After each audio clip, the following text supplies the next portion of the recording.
Hello dear students, good morning. In the previous class, already you know very well the introduction of how private, public and global enterprises are come into existence in the Indian economy. ನಮಗೆಲ್ಲ ಗೊತ್ತಿರೋ ಹಾಗೆ ನಿಮಗೆ ಗೊತ್ತದೆ private organisations ಮತ್ತು public organisations ಇರ್ಬೋದು, global organisations ಯಾವ ರೀತಿ ತಮ್ಮ ಕಾರ್ಯಗಳನ್ನು ಮಾಡ್ತಾ ಇದ್ದವು, ಆಮೇಲೆ ಡಿಫರೆಂಟ್ ಫಾರ್ಮ್ಸ್ ಆಫ್ ಆರ್ಗನೈಸೇಷನ್ಸ್ ಅದ್ರ ಬಗ್ಗೆ ಎಲ್ಲ ಸ್ಟಡಿ ಮಾಡ್ತಾ ಹೋಗಿದ್ದೀವಿ. ಈಗ ನೆಕ್ಸ್ಟ್ ಪಾರ್ಟ್ ಏನು ಅಂತ ಹೇಳಿದ್ರೆ, the next part in the third chapter, that is private, public and global enterprises. Private sector and the public sector. Now we are going to study which organizations we call it as this is a private organization and or this organization is belongs to a public sector. So let us we will start with some brief introduction of a private sector and a public sector and how the Indian economy consisting of both privately owned organizations and government owned organizations. There are all kinds of organizations, you know very well. There are all kinds of organizations are there, small or industrial or trading organizations or trading enterprises are there. Here some industries or some small organizations or some trading businesses are owned by the private sector and some other organizations are owned and managed by the government departments or the government of India. It means whatever the services provided by all these sectors, okay, or whatever the services or whatever the products manufactured by private owned organizations and government owned organizations, we dependent on such services and also we dependent on such products consumption. Now ಅದರ ಮೇಲೆ ಸಾಕಷ್ಟು ಅವಲಂಬಿತರಾಗಿದ್ದೇವೆ. And also these private sectors and the public sectors affect the day to day economic life of the people. So that's why next therefore it is considered as or therefore it becomes a part of the Indian economy. ನಾವು ಹೇಳಿದ್ವಿ ಏನಂತಂದ್ರೆ business ಅಂತಂದ್ರೆ ಏನು ಅಂತ ಹೇಳಿದಾಗ it is an economic activity in which persons are involved, okay, or in the process of providing the services to the society or in the process of manufacturing of a product and the buying and selling of those goods will takes place and very well. Here also the same activities are done by private sector organizations and the public sector organizations. So these activities will comes under the Indian economy or it's become a part of Indian economy. So therefore since the Indian economy consisting of both private owned organizations and government owned organizations. ಈಗಷ್ಟೇ ಇಲ್ಲ, ನಾವು ಹಿಂದಿನ past ನಾವೀಗ explanations ಅಥವಾ past informations ಅನ್ನು ನೋಡ್ತಾ ಹೋಗ್ಬಿಟ್ಟು ನಮಗೆಲ್ಲ ಗೊತ್ತಾಗ್ತಾ ಹೋಗ್ತದೆ. So it is known as the mixed economy. One marks question ನಿಮಗೆ ಬರ್ಬೋದು, ಏನಂತಂದ್ರೆ why we call it as the Indian economy as a mixed economy? Because in the Indian economy both the privately owned organizations are operating and government owned organizations are also operating in this economy. So we call it as Indian economy is a mixed economy. And one more thing, the government of India opted this mixed economy and the government of India provided a platform or provided an opportunity for the private sectors also. They can also take an active part in the providing the services or products to the society. ಅಂದ್ರೆ ಅವರಿಗೆ ಸಾಕಷ್ಟು ಒಂದು ಅವಕಾಶಗಳನ್ನ ಮಾಡಿಕೊಟ್ಬಿಟ್ರು government ದವರು. ಹಾಗಾಗಿ ಏನಪ್ಪ ಅಂತಂದ್ರೆ so the economy therefore may be classified into private sector and public sector ಅಂತ ಕರೀತೀವಿ ನಾವು. ಒಂದು ತಿಳ್ಕೊಂಡ್ಬಿಟ್ರಿ why Indian economy is called as a mixed economy ಅಂತ ಹೇಳಿದಾಗ here in the Indian economy or the government of India opted for both privately owned organizations and government owned organizations are also operating in this country. So the Indian economy is called as a mixed economy. So the economy, okay, so the Indian economy may be classified into two sectors. ನಾವು ಎರಡು ವಿಭಾಗಗಳನ್ನಾಗಿ ಮಾಡ್ತಾ ಹೋಗ್ತೀವಿ. ಅದರೊಳಗೆ so the economy classified into private sector and public sector ಅಂತ ನಾವು divide ಮಾಡ್ತಾ ಹೋಗ್ತೀವಿ. Then we will move on to the study of those organizations will comes under private sector and those organizations will comes under the public sector. Okay. Next, the private sector consists of business organizations owned and managed by an individual or a group of individuals, okay, managed and controlled by these business enterprises. For example, I think all of you know very well in the previous chapter you learned that, you studied all those things. It means private sector consists of those organizations which are owned and managed by an individuals or a group of individuals known as a private sector. For example, sole proprietorship is there, partnership firm is there, joint in the family business, and company also comes under private sector organizations. Then we will move on to the public sector.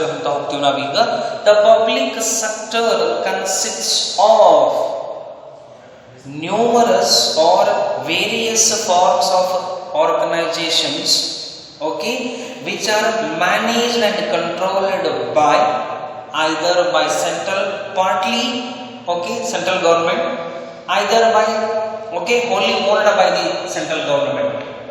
Hengidappa antandra here the combination will be there. Okay, some organizations are wholly owned by the central government and some organizations are partly owned by the central government and partly owned by the state government, and some organizations are also there which are totally wholly owned by the state government.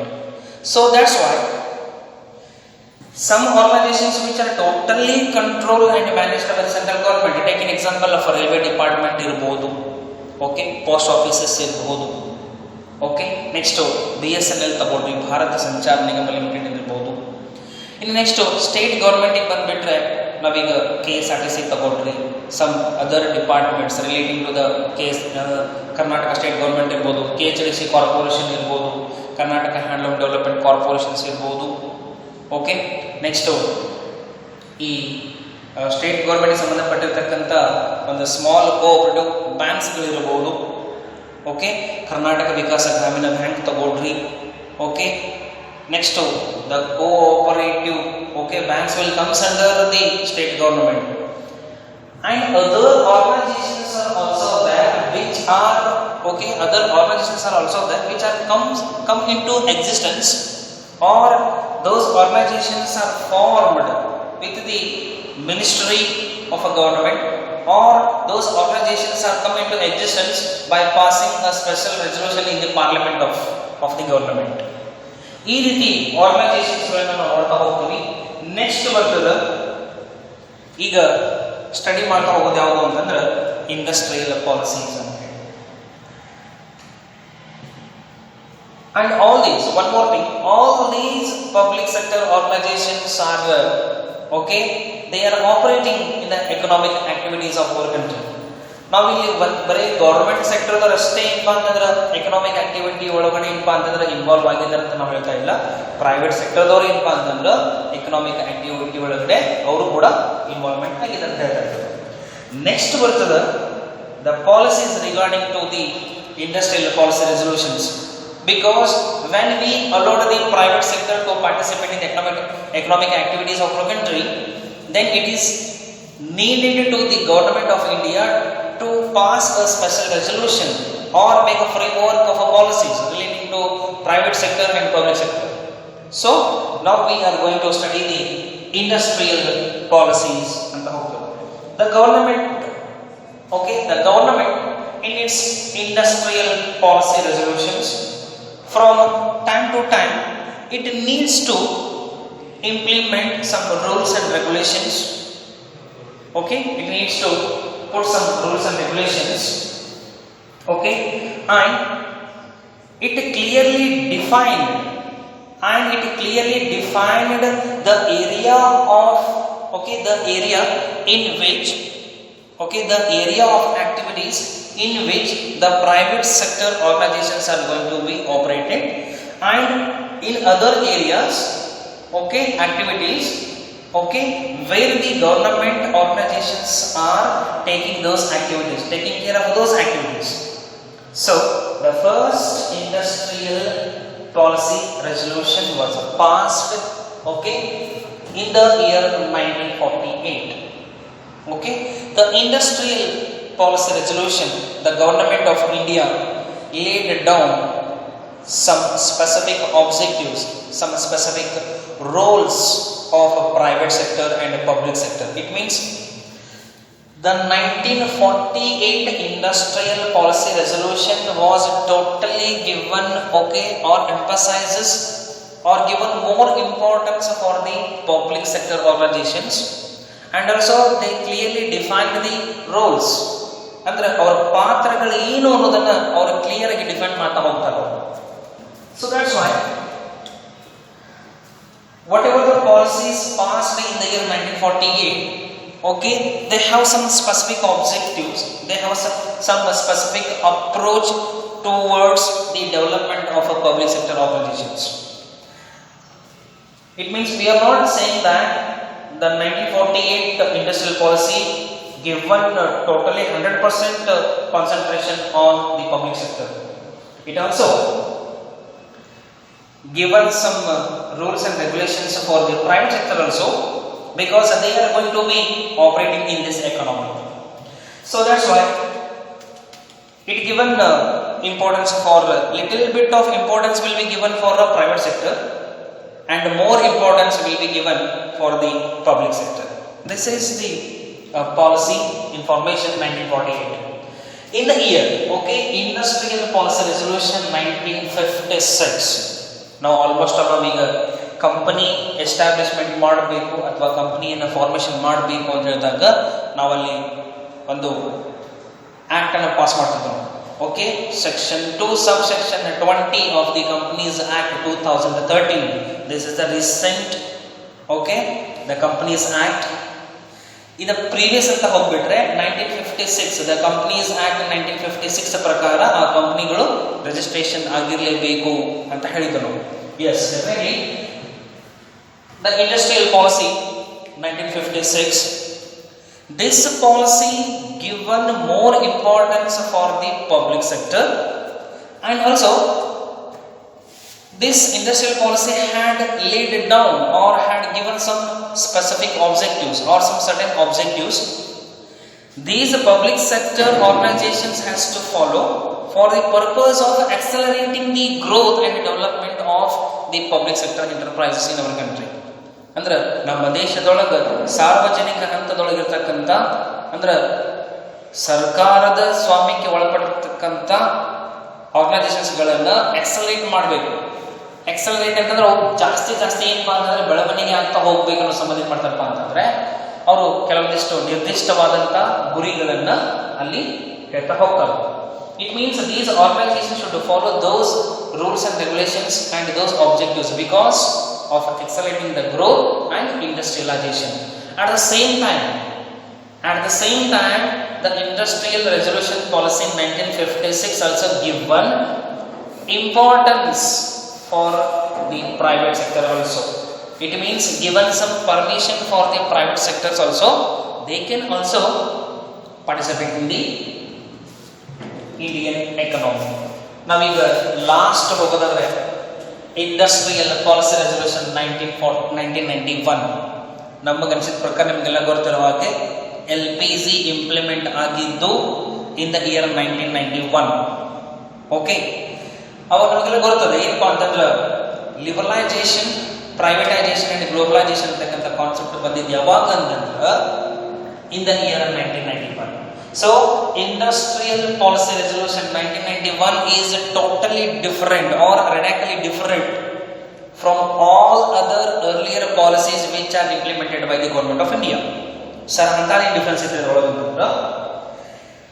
Two industrial policy resolutions, okay, 1948 and 1956.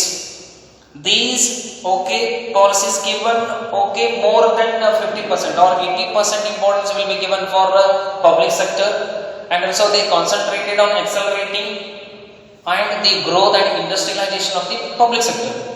But this policy or the government thinking of disinvestment in government owned organizations.